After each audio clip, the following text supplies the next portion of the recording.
In trading and with life, it's nice to be right most of the time. And this is why I love the wheel strategy.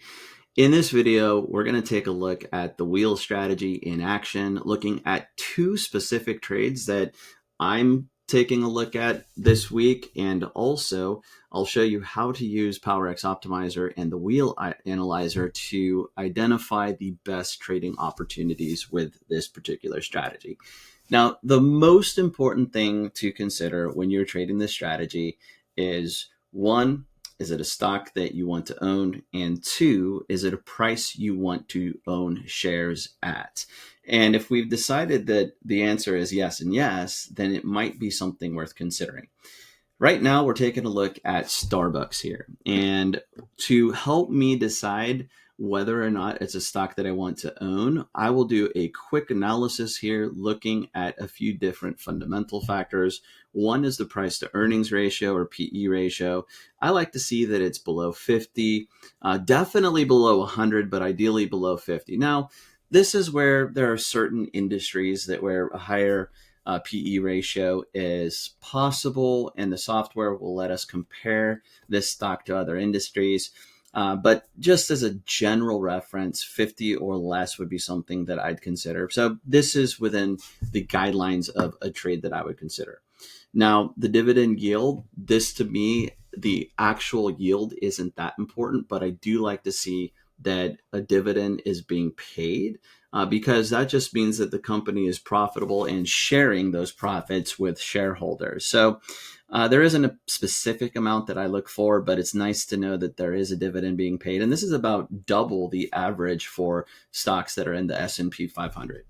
Another thing that I'll consider is the quarterly and annual net income. And the revenue is this blue bar here. The net income is the green bar. And although things were a little bit slim in September, we have 5 out of 5 quarters with positive net income. If we look at things on an annual basis, we have 5 out of 5 years with positive net income. So this would be a positive sign for me. So is it a stock that I want to consider? Well, there's one more tip here, and that is to go ahead and go to news.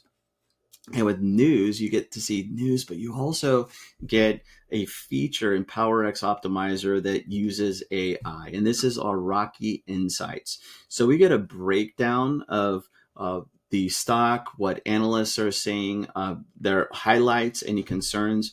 What I like to look for here, if I come down to the bull bear case, the bull case of SBUX centers on its strong brand recognition.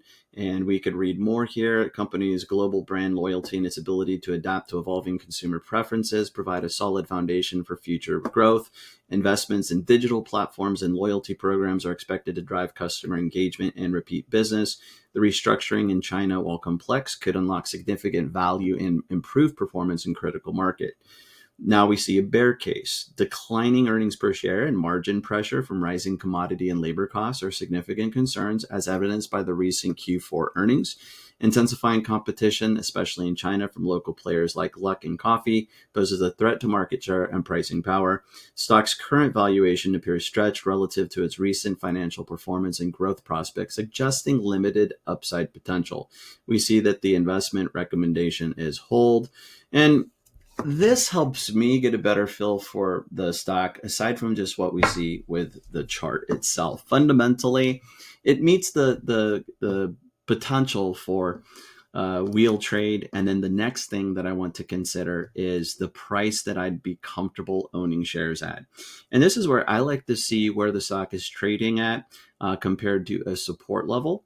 And here we see the support level identified in PowerX Optimizer. Now I could go out a little bit further here. So this would be a 1-year view. And we see that that would be support going back 1 year. If we look back 2 years, maybe there's some support here at 72.50. Now, right now, the 75 strike is available, which would give us 30% annualized. So that is decent. You know, that would be for the holding period. If we were to sell next week's expiration, November 14th, the premium that we'd receive, which in this case is 69 cents, that would be 30% annualized based on that duration, based on that period held. So Are you interested in owning shares of Starbucks at $75 a share?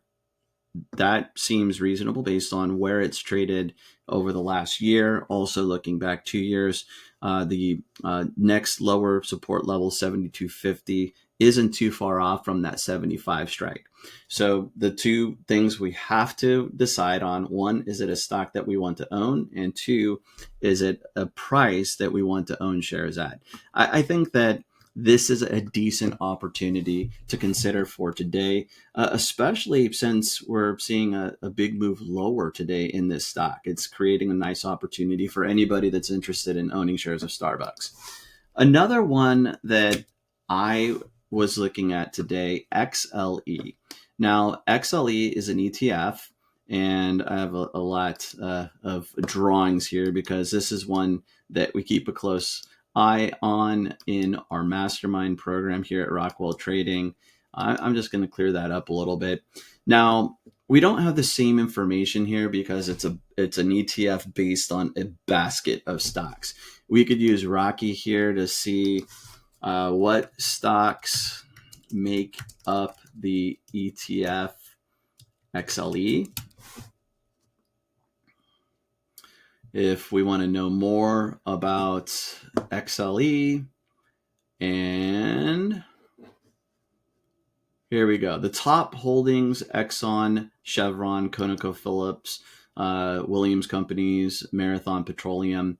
I said 30, I believe, but there's actually 25, and here are the largest weightings. Other significant components: EOG Resources, Phillips 66, and Schlumberger. So we could use Rocky to analyze this a little bit more if we wanted to. Here we see the support level at 85. Right now, the 86 strike is giving you 40% annualized, which isn't too bad. Now there's an 85.50 strike. The 85, we just see that with the refresh here, the 85.50 is popping up with 31%. So that would be one strike above this support level.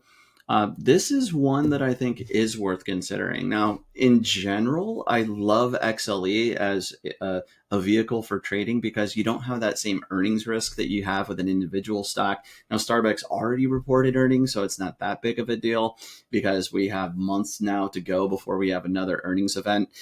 But if I had to choose between XLE and Starbucks, my preference would be XLE, although Starbucks is a nice opportunity popping up today. So there are more symbols if we run the scanner, but I wanted to do a deeper dive into two to consider today or this week. And I hope this helps you understand how we evaluate a wheel opportunity, the basics of the strategy, and what we're doing with step one when we sell a put. If this helped, please give this video a thumbs up and please subscribe to our channel. We're just getting started. I'm going to be sharing more tips and tricks and golden nuggets on how PowerX Optimizer works, how we've integrated AI and Rocky. And this week, I'm actually headed to Austin, Texas to meet with Marcus and our team. We have so many new, exciting things that are just on the horizon, and we can't wait to share those with everybody else because I believe that we're looking at a game changer here with what we're doing at Rockwell Trading, and we love that you're part of it. Until next video, happy trading, everybody.